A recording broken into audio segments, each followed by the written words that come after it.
These are further examples from exercise 11.6. We're looking at question 4D. Two similar cylinders have diameters of 17.6 centimeters. So I'm just going to do a quick sketch. So 17.6 centimeters is the diameter of this one. And the larger cylinder, we know it's larger because it's got a bigger diameter. This has a diameter of 19.2 centimeters.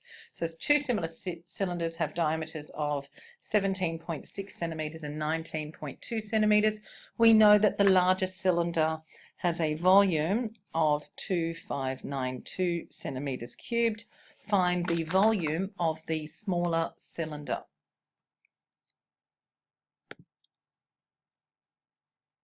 Now, we've been given diameters which are lengths. So we can say, well, the ratio of the diameters or lengths is equal to 17.6 to 19.2.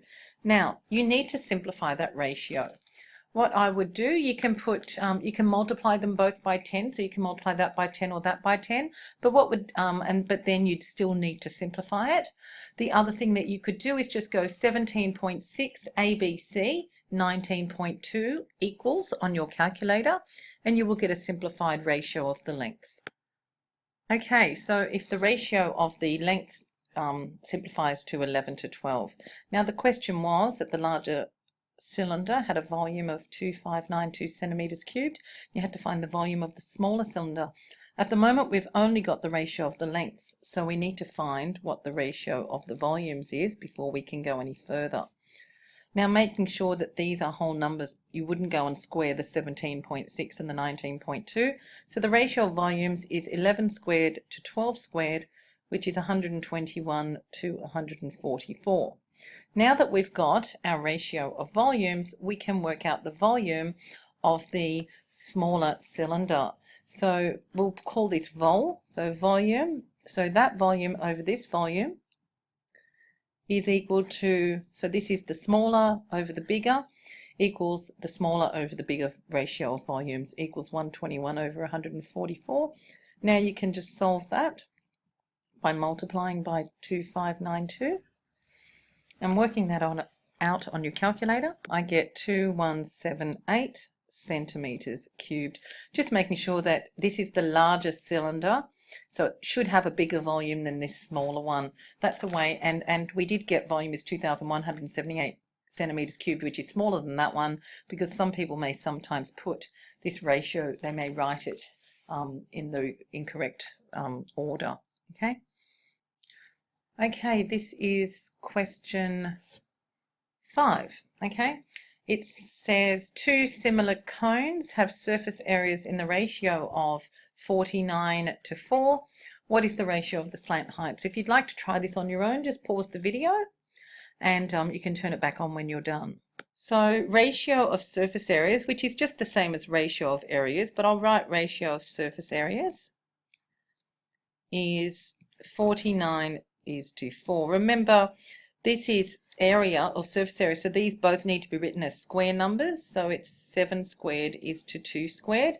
So therefore the ratio of the this is asking for the ratio of the slant height. Now if I draw a cone over here, I can draw it upside down or either way. Okay, the normal height is called the perpendicular height, and it's that dotted line I've drawn down there. And this here, I'll just put a S, that's called the slant height. Now the slant height is still just a length that you can measure, so it's still just a length. So the ratio of the slant heights will just be 7 is to 2, because ratio of areas or surface areas is 7 squared to 2 squared, so the ratio of the slant heights will be 7 is to 2. And it's now asking for the ratio of the corresponding volume, so we know the ratio of the slant heights. So you can't go directly from surface area to volume, you need to go via length. So ratio of, we just start again with the ratio of the slant heights is 7 to 2, so therefore the ratio of the volumes will be 7 cubed to 2 cubed. Now 2 cubed is 8 and 7 cubed I think is 343. It's 343. So that's the ratio of the volumes. So if you're ever asked to go from, you've been given, say, the surface area, you may be asked, given the ratio of the surface areas and asked to find the ratio of the volumes without being asked to find the height, the ratio of the heights or ratio of any side lengths. Because both rules revolve around if ratio, you need to know length, you know the relationship between length and volume, and you know the relationship between length and area. So if you want to work out the relationship between surface area and volume, you would need to find out the ratio of the lengths first. Okay, this is exercise 11.6, question 6. Now, they've given you the ratio of the volumes of two similar chocolate teddy bears, and they're in the ratio of 512 to 729. You have to work out the ratio of the corresponding surface areas. Remember, again, there's no direct relationship between volume and surface area. You only know the relationship between volume and length and the relationship between length and surface area. So you will have to have an intermediate step here of length when you're trying to go from volume to surface area. Could you please pause the video and try that yourselves? Looking at the information you've been given in the question, we know that the ratio of the volumes is 512 is to 729. Now, you need to simplify that volume ratio by using your calculator, and you can do 512 ABC 729 equals. And when I do that on my calculator, I do not get a simplified ratio. So I just get the same. So I get 512 over 729. So therefore, we have to write 512 as a cube number. So to do that, you can do cubed root of 512. So the cubed root button is this one here. It's on top of the cubed. So we go cubed root of 512. Sorry, it is a bit glary. So I'll just see if it shows up. And we get 8. So that means that 8 cubed is 512. And you can also similarly do the cubed root of 729. So I've just done that there. Cubed root of 729, and I get 9. So that means that the ratio of the volumes is 512 to 729, which happens to be 8 cubed to 9 cubed. You do not write 8 to 9. This is the simplified volume ratio, and 512 happens to be 8 cubed, and 729 happens to be 9 cubed. Okay, now you can double check on your calculator. You can do 8 cubed and you should get 512, and you can do 9 cubed and you will get 729.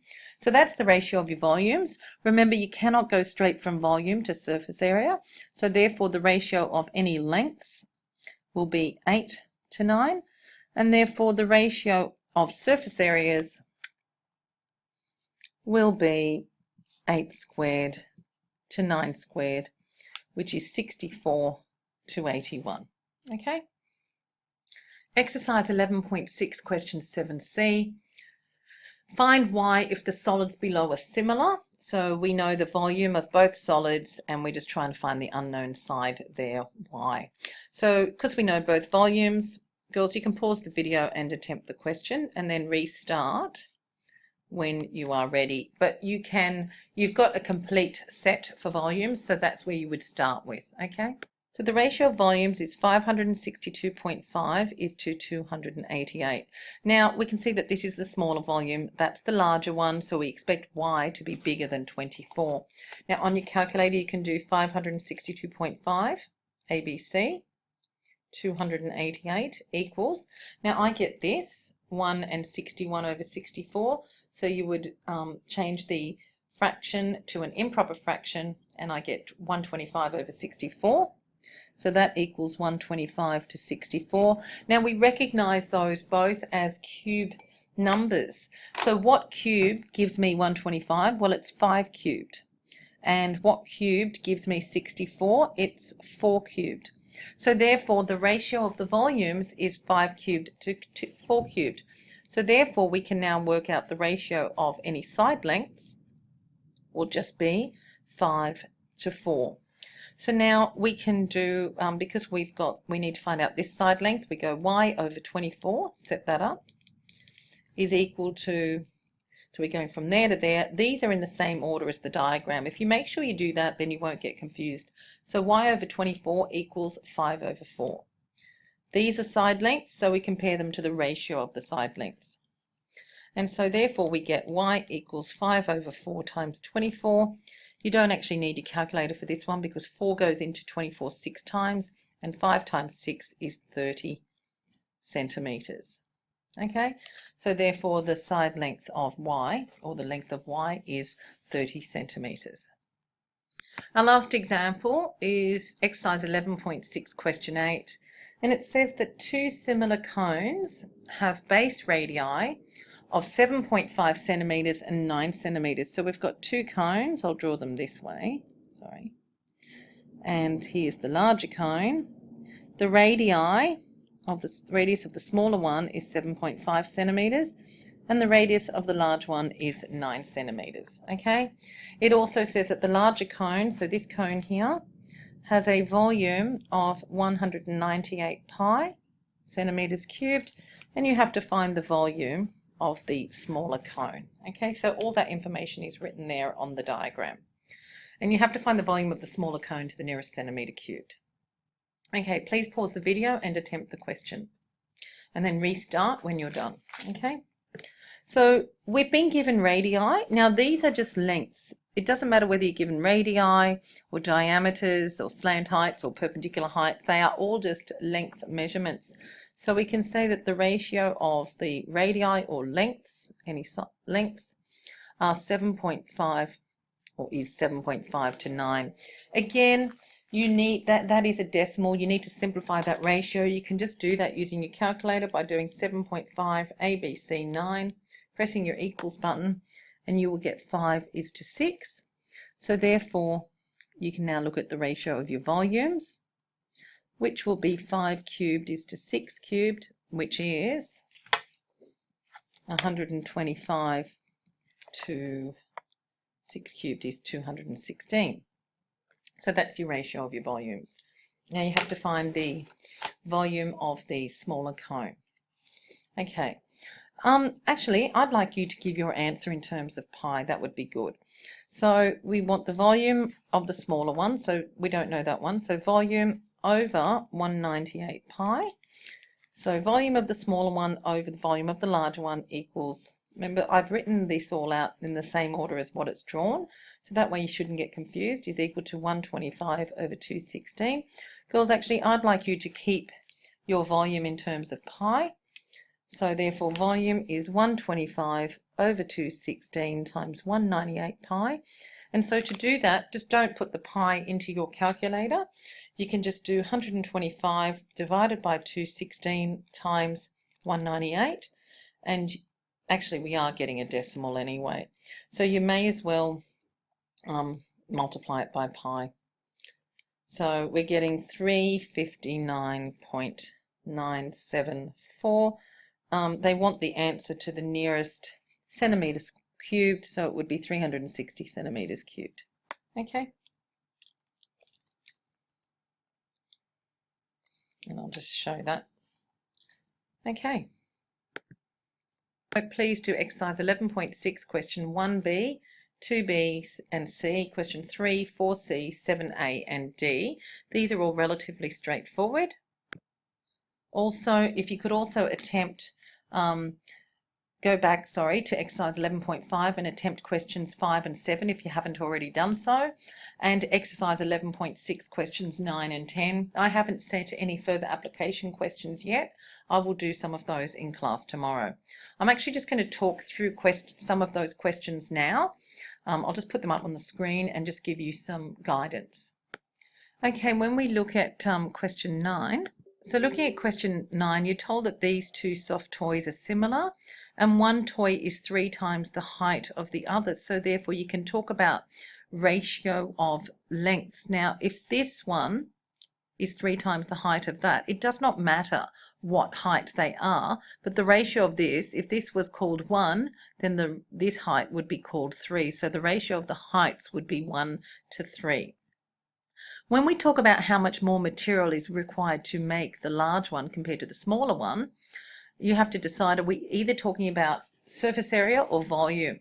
Now, material would be on the outside of the teddy bear. So what you need to do is work out the ratio of the surface areas. So you'll have the ratio of the heights is 1 to 3. Then you can work out the ratio of the surface areas, which will be 1 squared to 3 squared, which is 1 is to 9. Now it says how much more material is required to make it. Well, you don't actually know how much material is required to make this one, but you need 9 times as much than this one, okay? So if how much more material is required, you would need 9 times as much material, okay? Because you actually don't have any measurements. In the next question, how much more filling is required? Filling is what goes inside, so that would be the space occupied inside, which is, it's asking you about the ratio of the volumes. So if the ratio of the heights is 1 to 3, then the ratio of the volumes would be 1 cubed to 3 cubed, which is 1 to 27. So 27 times more filling is required than the first one, okay? Okay, in question 10, you're told that you've got a lead ball. So it's just basically a ball with radius 6 centimeters, and it's melted down and recast into ball bearings of radius 1.5 centimeters. So you've got a big ball with radius 6 centimeters, and then you've got a small ball of radius 1.5 centimeters. And so therefore you know the ratio of the lengths, it's 6 is to 1.5. You can simplify that ratio. And then they're saying how many ball bearings can be produced. Well, you need to know, are they talking about, you've got ratio of lengths, but when you're talking about how many ball bearings can be produced, they're solid ball bearings because they're recast, like they'll be poured into something and a new shape will be made, okay? You'll need to look at the ratio of volumes, okay? So the ratio of lengths, you can simplify that and work that out, and then you can look at the ratio of volumes as well. And once you've done that, you can then work out how many ball bearings can be produced. Okay, this is exercise 11.5, question 7. This painting is here and it's got dimensions 55 centimeters by 45 centimeters. You have to, and it's surrounded by a frame of 5 centimeters width. Just be very careful here. To work out the shaded area, or the frame is the red bit or the pink bit. To work out the area of that pink bit, you need the area of the large rectangle minus the area of the small rectangle. Before you can work out the area of the large rectangle, you need to work out the dimensions of the large rectangle. Now just be careful from there across to there. So along here is 55 centimeters, but this bit on this side is 5 centimeters, and so is that bit. So therefore the length of the whole thing would be 55 plus 5 plus 5, which is 65 centimeters.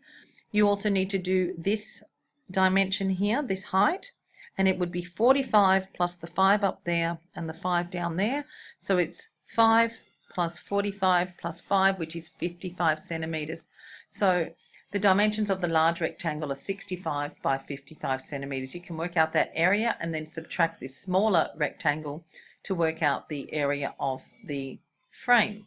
And then you can just write down the ratio of the area of the unframed painting to the ratio of the framed painting, okay? Okay, and then you can attempt question 7b as well. I'll go through that in class tomorrow as well.